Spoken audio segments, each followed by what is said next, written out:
Today I am making a very special meal from Karnataka, Ragi Mudde with Bassaru, but with a twist. I will be using wild greens foraged here in Germany. Back home, we have so many varieties of fresh greens to cook with, but here we don't always find the same ones. So why not to explore local edible plants and bring that same tradition to life? As we enter the woods, the ground is completely covered with wild garlic, also known as Bärlauch in Germany.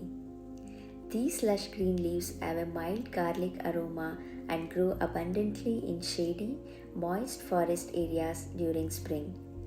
I start picking fresh wild garlic, collecting them gently into my basket.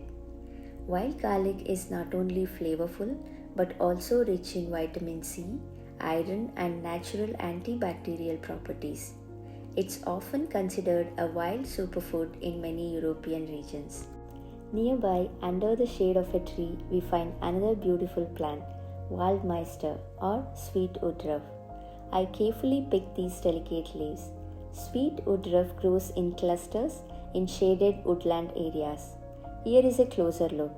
Small star-shaped leaves arranged in circles.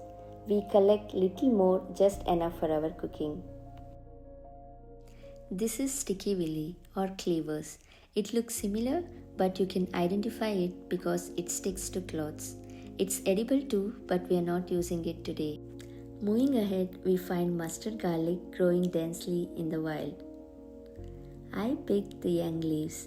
These have a slightly peppery, garlicky, and mustard-like taste, so it's best to use them in small quantities unless you enjoy that sharp flavor. Here is chickweed, a soft and delicate plant that grows in moist soil. Chickweed is easy to identify by its small oval leaves and thin stems, often with a single fine line of tiny hairs running along one side.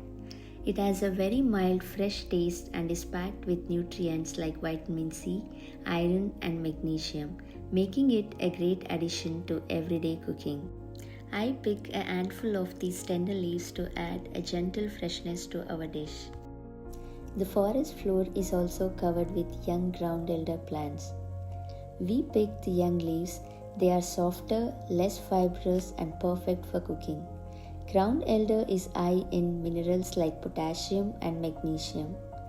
With our basket full of fresh greens, we head back home carrying a little piece of the forest with us.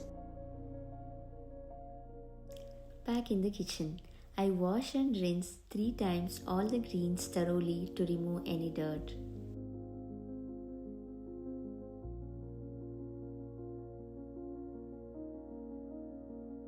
Then I roughly chop them, keeping their natural texture intact. We start by boiling water in a pot. In another pan, we prepare a flavorful base with coconut oil, cumin seeds, garlic, onions, red chilies, and black pepper. Let it salt until aromatic. By now, water is boiling. We add masoor dal. You can also use tur dal if you prefer. To the sorted mixture, we add tomatoes and a small piece of tamarind. I saute this for about 5 minutes, then turn off the flame and let it cool.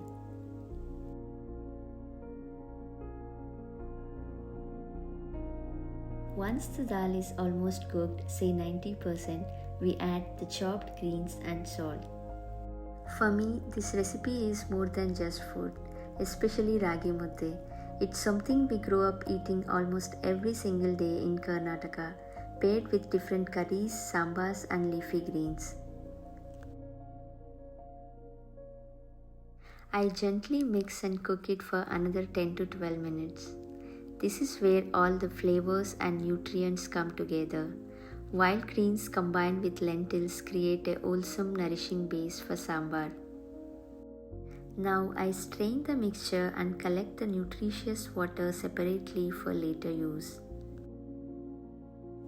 To a mixer jar, add the cooled masala and dal mixture and blend it into a smooth paste. In a pot, I prepare a seasoning with oil, mustard seeds, and curry leaves. Then I add the blended paste and pour in the reserved water. You can see I have a little extra broth here. I added more water in the beginning. A small tip is to use slightly less water while boiling the dal. I let it cook for about 10 minutes until it comes out to 2 good boils. This is our bassaru. Now let's make ragi mudde. I am using this glass for measuring. I measured 2 glasses of ragi flour. This makes about 2 medium-sized mudde. Using the same glass, I add 3 glasses of water to a pot. I add 1 spoon of ragi flour into the water and let it boil. Once it starts boiling, I add all the flour at once and let it cook without touching for about 5 minutes. Now comes the most important step.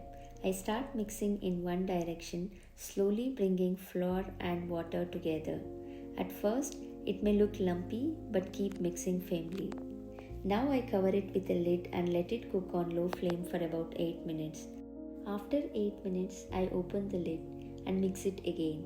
If there are any remaining lumps, this is the time to break them completely. To check if it's cooked, I touch it with a little water on my hand. If it doesn't stick, it's ready. You can also take a small portion and roll it. It should form a smooth ball easily. Now to shape the mudde, I wet a chopping board and my hands with a little water. I take a portion of the cooked dough and place it on the board. I gently fold it from the sides towards the center and press it a few times. This helps remove any hidden lumps and makes the texture smooth. Then I roll it between my palms and the board to form a round ball. You can see how smooth and crack-free it looks. That's a perfect ragi mudde. This is how we traditionally serve it in Karnataka, ragi mudde with bassaru and greens. It's a simple yet complete meal rich in fiber, protein and essential nutrients. Many people outside Karnataka don't know how to eat ragi mudde. You take a small piece, dip it into bassaru, roll it gently and swallow it whole instead of chewing. That's how we eat it traditionally. Simple, nourishing and deeply connected to our roots, no matter where we are in the world.